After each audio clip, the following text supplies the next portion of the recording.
Our galaxy is made up of some 400 billion stars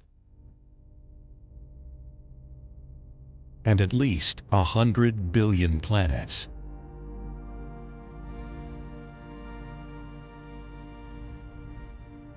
How many are like Earth, with an atmosphere, complex geology,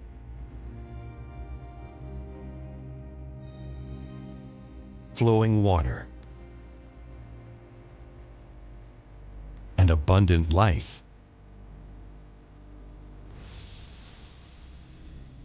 Astronomers are seeking answers in countless photons racing past the Earth,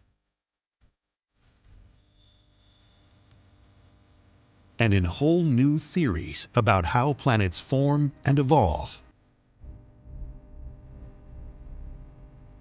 What they are finding has only sharpened one of the oldest debates in science. Is biology a powerful and inevitable byproduct of cosmic evolution? Or is life rare in a galaxy shaped by violence and mayhem?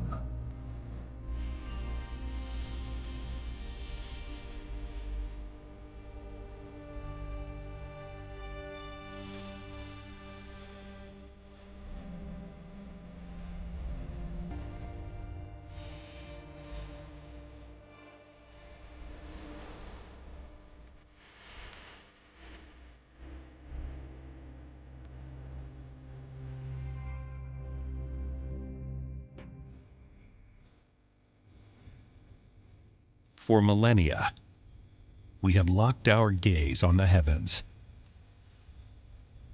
hoping for a sign that life exists somewhere beyond Earth. In modern times, the search for life-bearing planets has become a central quest in a new age of astronomy.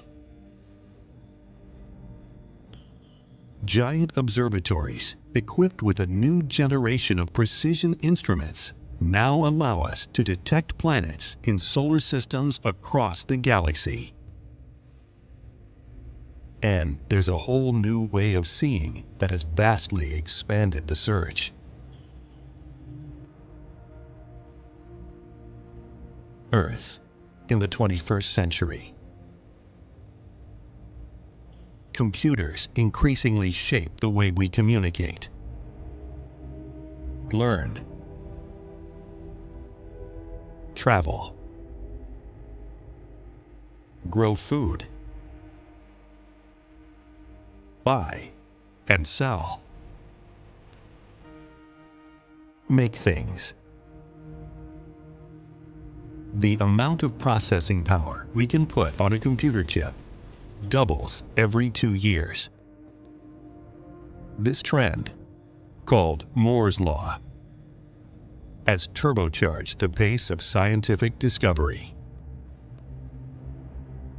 Vast centralized supercomputing facilities have sprung up to search for patterns, hidden signals, in the torrent of data now streaming in from telescopes.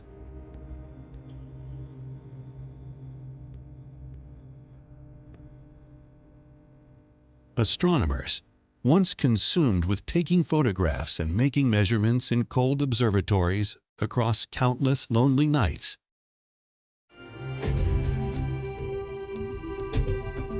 now write computer programs, analyze data, and build models that simulate the complexities of star and planet formation.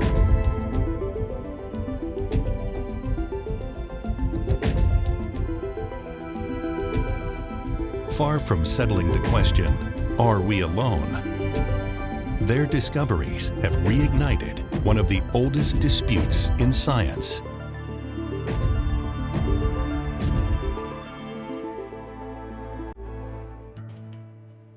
To the Greek philosopher Aristotle, the perfect planet Earth sat firmly at the center of a small, orderly universe.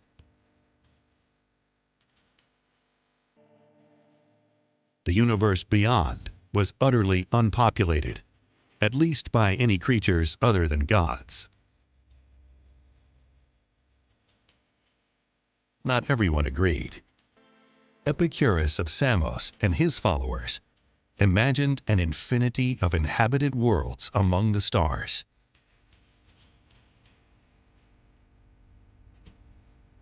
An ever-evolving cosmos gave rise to a boundless diversity of creatures. So too, for the modern descendants of Epicurus, our galaxy is filled with life-bearing worlds and, potentially, alien civilizations. We just have to find them. Astronomers have already determined that stars like our Sun are not uncommon. That planets the size of Earth, at the right distance from their parent stars to support liquid water, could number in the billions.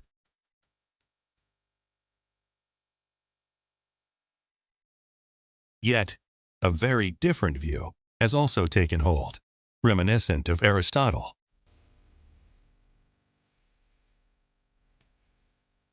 Biology is so complex, requires such stable conditions, and so much time, that Earth may well be an anomaly, a rare oasis of life in a desolate universe.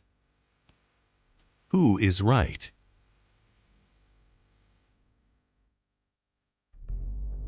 Back in the early 1960s, the astronomer Frank Drake, a modern-day Epicurean, theorized that signs of alien intelligence may well be streaming by us in the form of radio signals. Employing a radio telescope at Green Bank, West Virginia, he targeted two nearby stars, Epsilon Eridani, an orange star just 10.5 light-years away, and Tau Ceti, a yellow star about 3/4 the size and mass of our Sun. Since Drake began his work, the search for extraterrestrial intelligence, SETI, has expanded to hundreds of astronomers, thousands of stars, and a wide range of radio frequencies. Searchers have checked and rechecked Epsilon Eridani, Tau Ceti, and many other nearby stars. So far, after 6 decades of searching, they've found no repeating messages or anomalous signals. But they haven't given up, because there are so many more places and different new ways to search.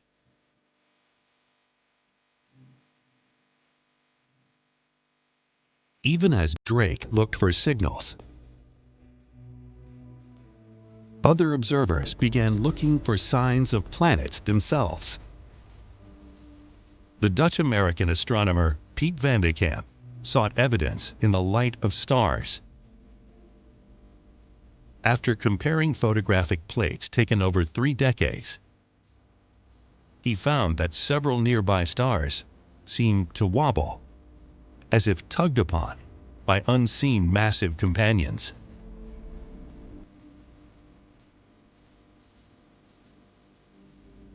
In particular, Barnard's star, a red dwarf in the neighborhood of our Sun, showed enough movement for Van de Kamp to claim he'd found an orbiting planetary system.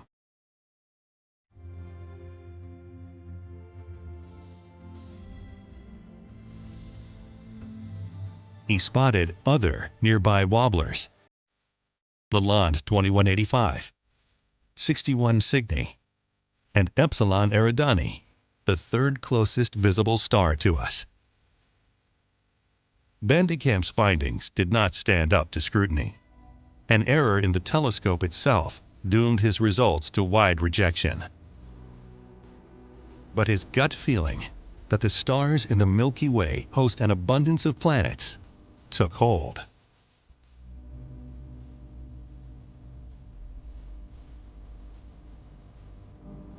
And yet, what astronomers began to see is not what they expected. In the winter of 1991, engineers at the Arecibo radio telescope in Puerto Rico had noticed structural flaws in the colossal instrument. They'd ordered it frozen in position. This limitation gave astronomers Alex Woljan and Dale Frail the time they needed to observe a type of collapsed star, a rapidly spinning pulsar. Most pulsars spin very fast, emitting a flash with each revolution. One of their targets flashed about 6.2 times each second. But its timing was not predictable. It seemed to flash faster and slower in a complex pattern best explained by the gravitational tugging of two dense rocky planets.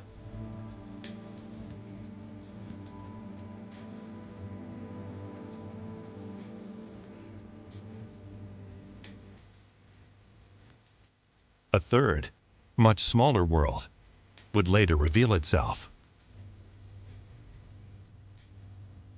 3 burned-out zombie planets orbiting the corpse of a dead star. These are not the only pulsar planets out there. The oldest known planet, called Methuselah, rides above the Milky Way, at more than 2.5 times heavier than the largest planet in our solar system, Jupiter. Methuselah lumbers along in a 100-year orbit around a pair of dead stars, a white dwarf and a pulsar.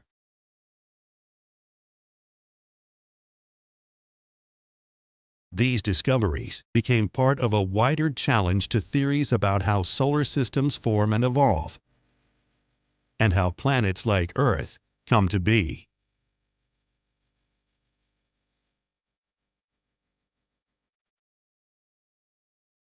The reigning idea goes back over 2.5 centuries, called the solar nebular model.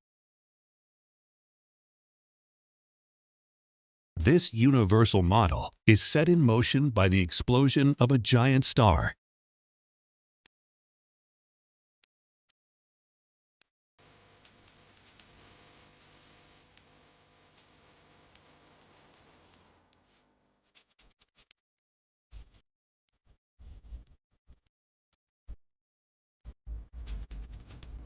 Shockwaves from the blast cause a massive cloud of hydrogen gas to collapse. This computer simulation shows the remarkable events that follow. Huge volumes of dust and gas begin to stream into the center of the cloud. The tighter the cloud is packed, the more it heats up. A storm erupts, a raging hurricane of dust, gas, and ice crystals.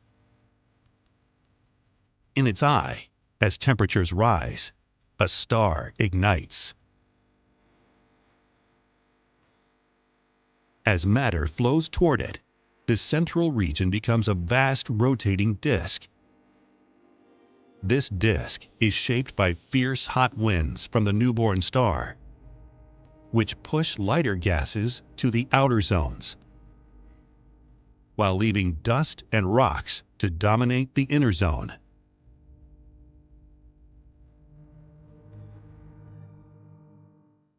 As the winds die down, planet formation begins. Beyond a certain distance, called the frost line, planets form quickly, growing large as they scoop up gas, dust, and ice. Inside the frost line, dust grains and rocks coagulate into solid bodies called planetesimals, most perhaps a kilometer wide, but some much larger. As they collide or merge, they form the planets we know today.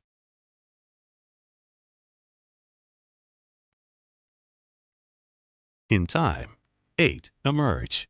to spin peacefully around the Sun ever since. If our solar system was any guide, astronomers expected to find rocky planets similar to Earth, Venus, and Mars in the sooty inner zones, where iron and silicon would melt and flow together to make solid planetary cores.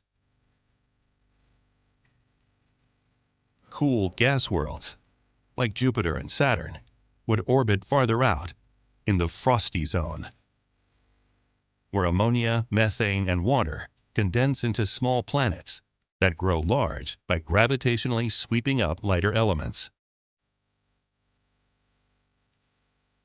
Even further out, icy titans like Neptune and Uranus would crystallize after most of the gaseous hydrogen had been captured by the older, bigger planets. It didn't take long for the data to explode this conventional understanding. As a new age of planet hunting unfolded,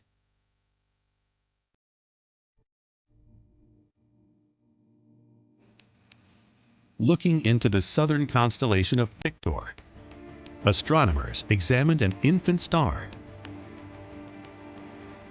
and detected an extra-large newborn planet.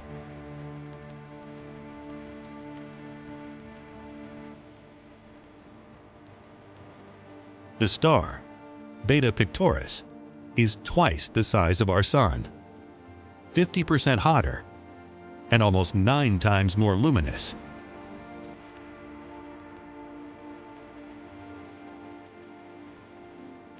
Its dense solar disk extends some 4 times beyond the orbit of our Pluto.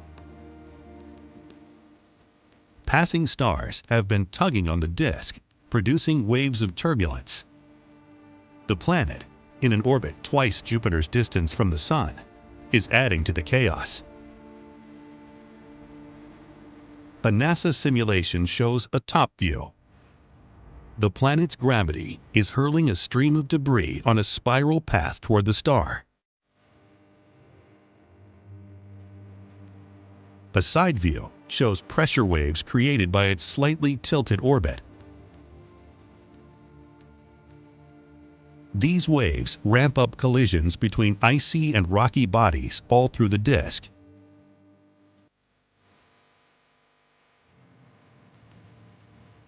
New models of solar system formation would have to take into account a host of factors at work in places like Beta Pictoris. The size of the solar nebula, the type of parent star, external influences, and the interaction of planetary bodies.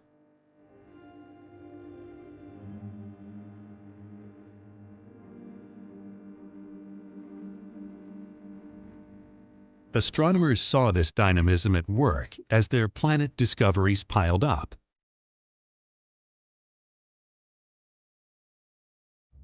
Several teams focused on detecting wobbles in the light of stars caused by orbiting planets.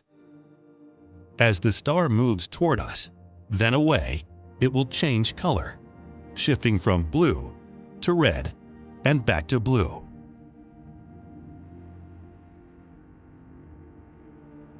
This can reveal planets orbiting very close to their stars, even if they lie very far away from us.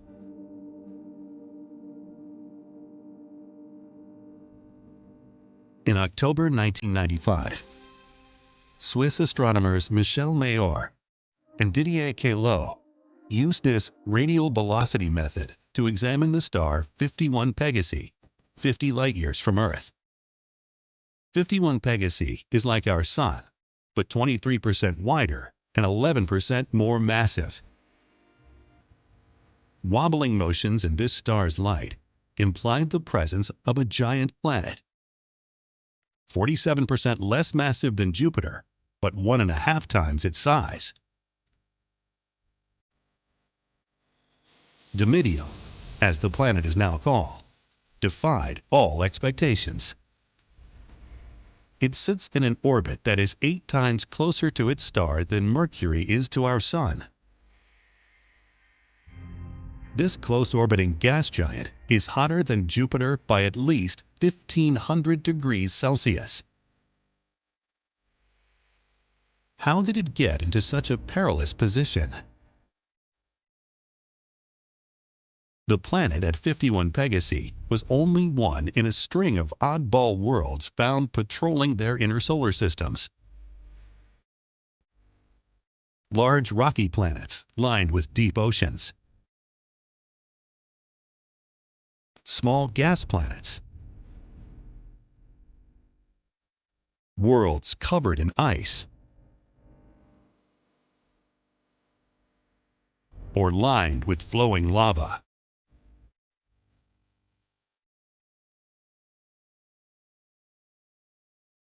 With discoveries like these, it was our solar system that began to seem like an anomaly.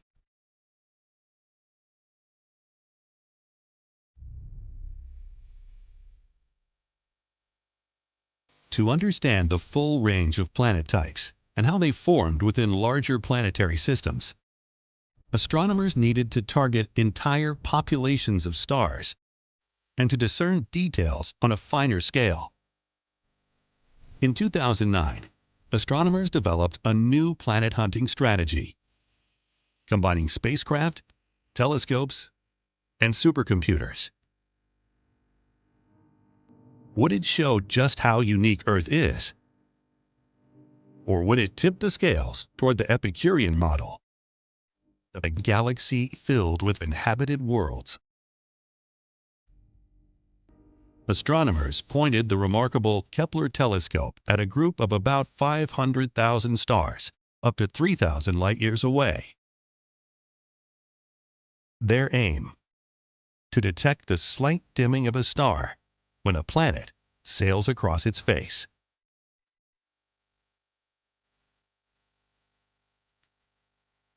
For the technique to work, the planet must orbit along the line of sight between star and telescope.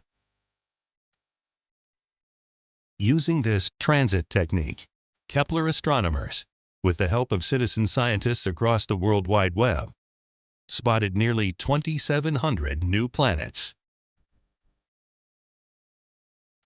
Kepler's successor, the transiting exoplanet survey satellite TESS, sweeps across almost all of the sky, looking at the brightest stars near Earth.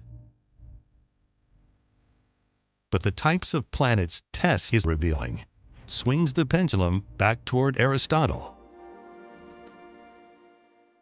Transit surveys like these tend to find big planets orbiting close in to their stars.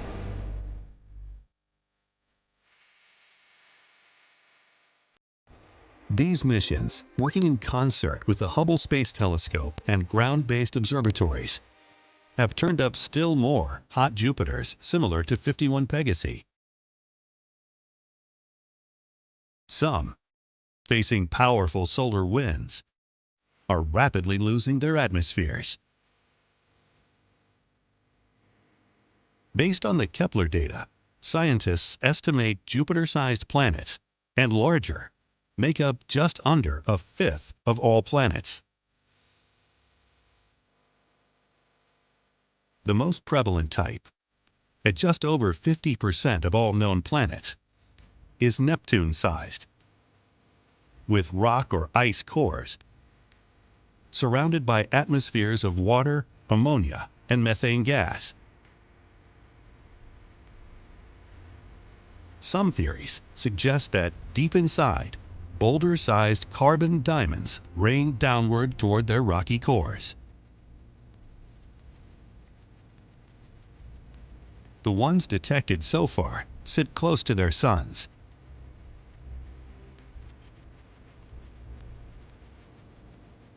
They may be former Jupiters that lost mass, or gas giants that were flung inward by larger cousins. But in the data, at a point smaller than about 2 Earth radii, this class of mini-Neptunes gives way to dense rocky worlds that dwarf our planet.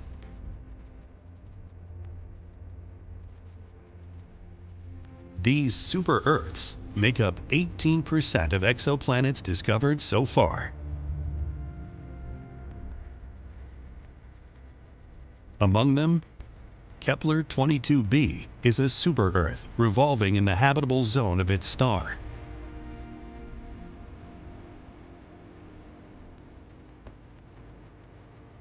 This planet may be a water world, with a deep global ocean clinging to a massive rocky core.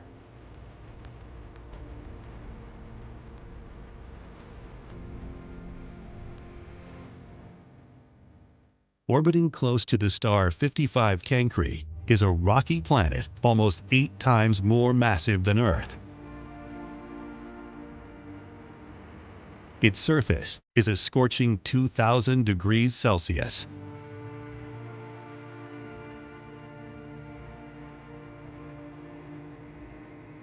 Kepler 452b has an orbit size close to that of Earth, an apparent star similar to the Sun.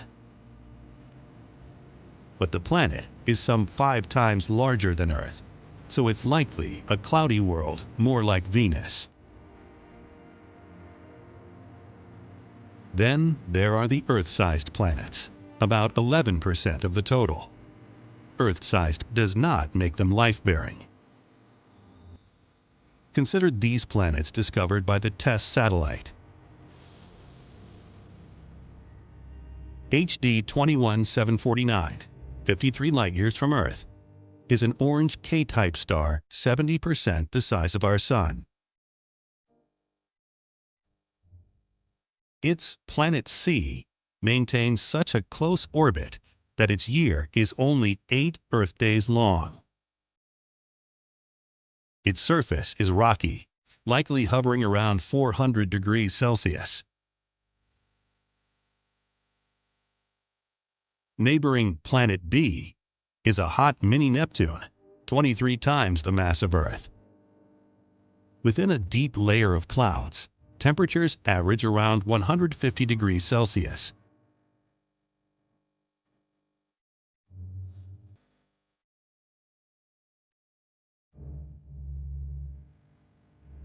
This planet, 1.3 times the mass of Earth, closely orbits the star LHS 3844. With a year lasting only 11 Earth days, its surface would be lined with pools of lava.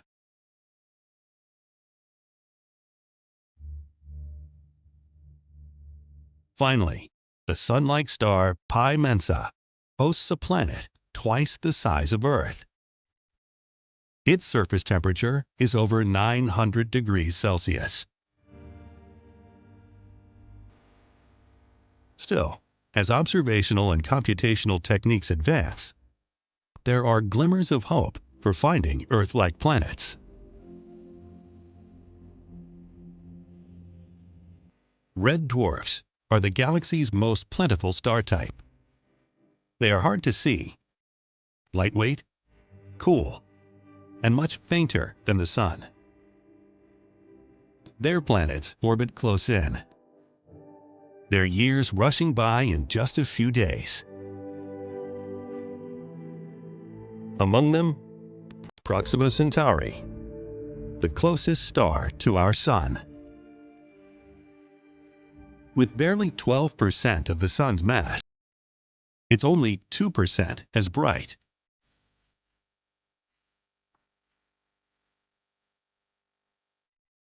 After extensively studying the star for more than 18 years, astronomers have confirmed at least one Earth-sized planet. Proxima Centauri b completes an orbit in a little more than 11 days. It revolves at the distance where water could be liquid, just like Earth. Like many red dwarfs, Proxima Centauri has a stormy temperament. Large flares, blasting with deadly ultraviolet, X-ray, and gamma radiation, likely eroding away any atmospheres its planets may have.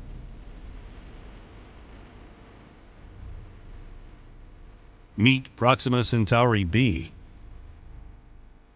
part of a breed of so-called eyeball Earths.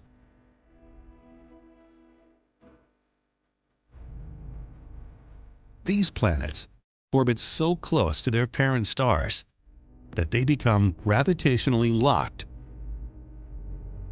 with one side facing perpetually in and the other out.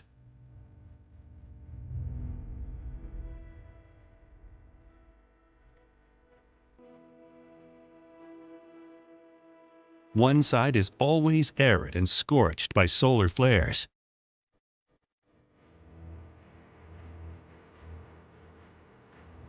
The other, enshrouded in thick ice. Can a watery ring, with fertile land and life forms, exist in the twilight zone between them?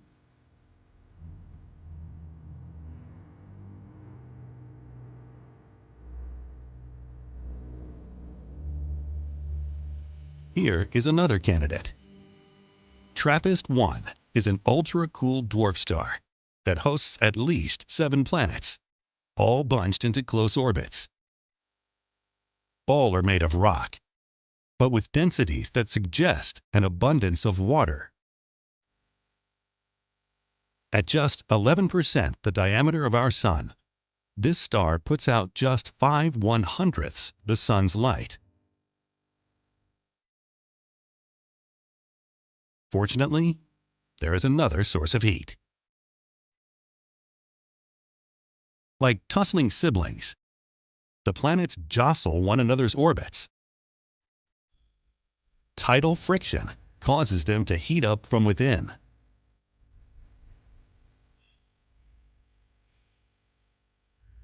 Those closest to the star are likely steamy and hot. Those farthest are icebound.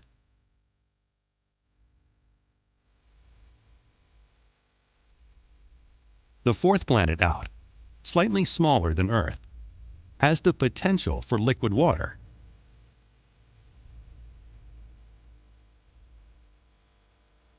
You probably won't find an advanced civilization here.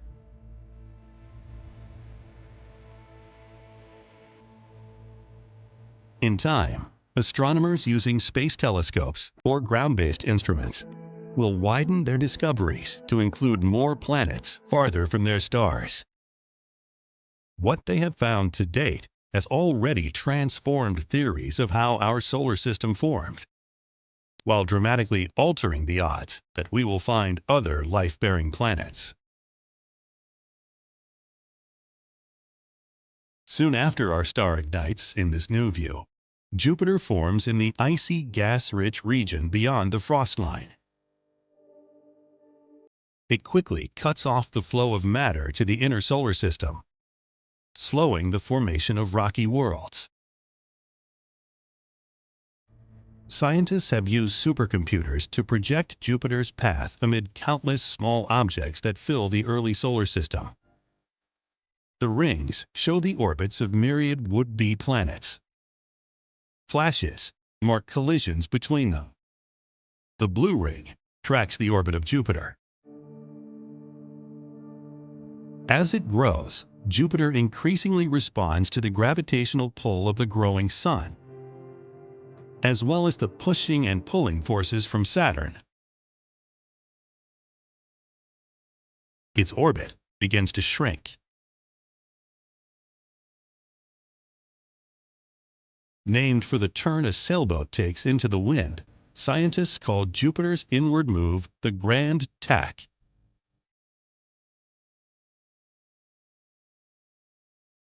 What the rising giant does not swallow, it flings out of the solar system or pushes toward the Sun.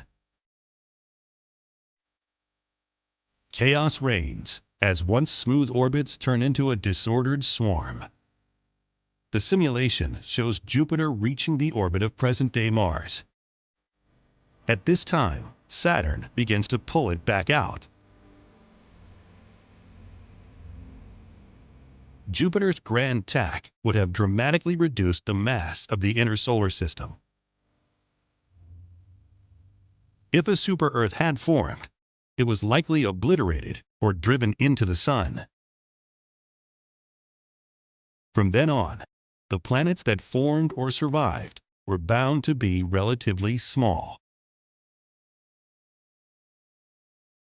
Ironically, Jupiter's destructive foray may have sowed the seeds of life by ferrying in large numbers of icy bodies. Destructive impacts continued, possibly bringing an end to the life-bearing chances of Mars. Earth was not out of the woods. Scientists theorized that early in its life, our planet was hit by a wayward Mars-sized world called Theia.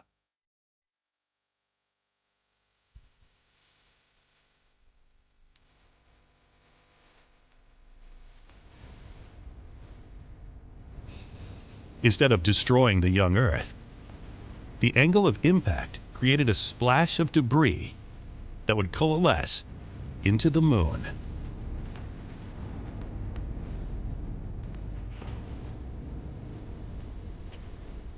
Over time, the Moon's gravity acted to slow Earth's orbit and steady its spin.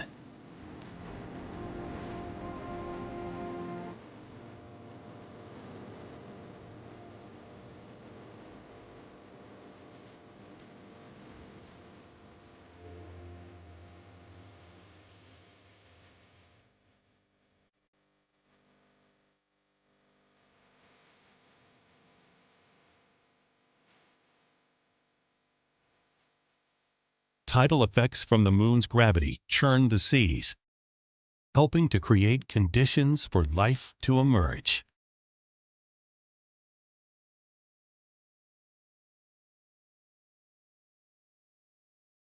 Jupiter continued to serve as a benefactor. Working in tandem with Saturn, the gas giant shoved Uranus and Neptune off to the edge of interstellar space. That disrupted the orbits of millions of comets, flinging them toward the Sun.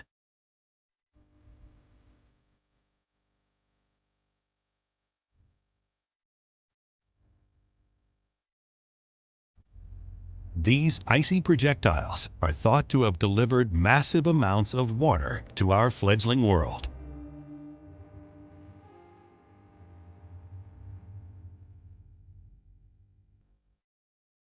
Ironically, one of the very first planetary systems to be examined by both Pete Van de Kamp and Frank Drake turns out to be arranged remarkably similar to our own. Epsilon Eridani has a cloud of icy debris left over from the system's formation in about the same place as our Oort cloud.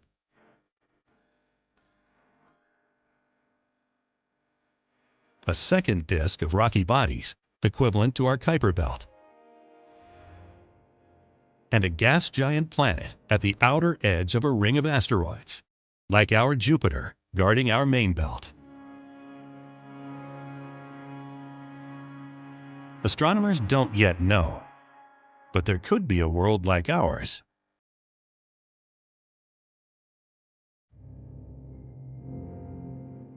The search for other Earths has long focused on the habitable zones of stars, where Earth-sized planets might settle into stable orbits.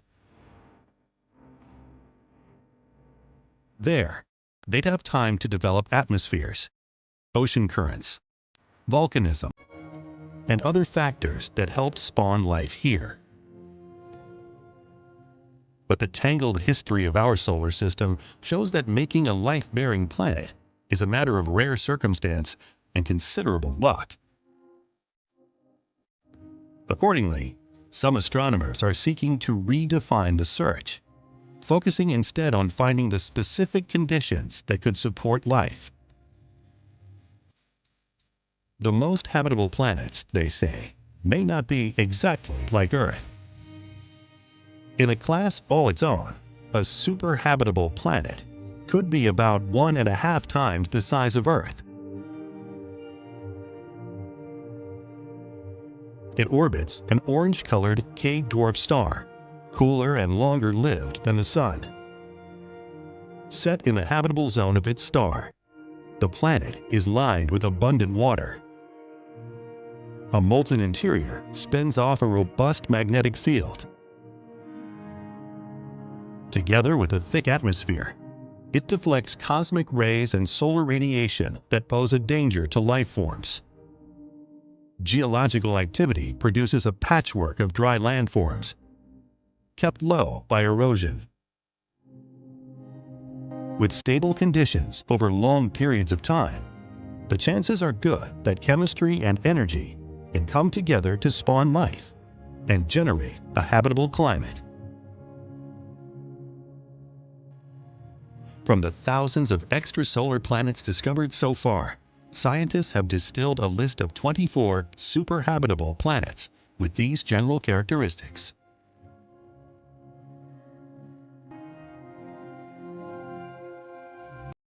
How will we know if there is life there or on any other candidate?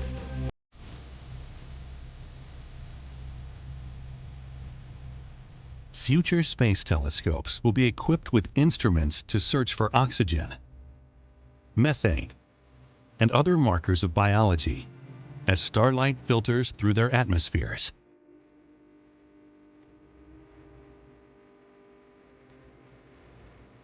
Giant new ground-based observatories may take actual pictures of planets, opening a window into their rotation rates, climate, seasons, oceans, even the presence of vegetation.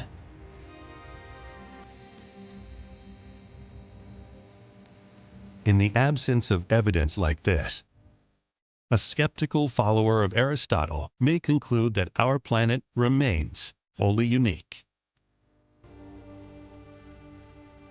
But the new Epicureans, with ever more powerful technologies, hold to a different vision. They believe the sheer number of planets in our galaxy means we must not be alone. If our world developed intelligent life forms curious about their place in the universe, then so too did another. Even now, its inhabitants may be examining images of a yellow G-type main sequence star somewhere in the Milky Way.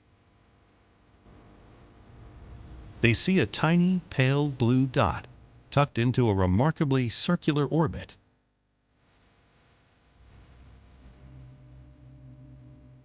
Will they wonder if they have found that other Earth? Perhaps with intelligent life, able to communicate across the voids of space? Or will they wonder, after poring over their data and running planetary formation models, is it big enough or special enough to support life?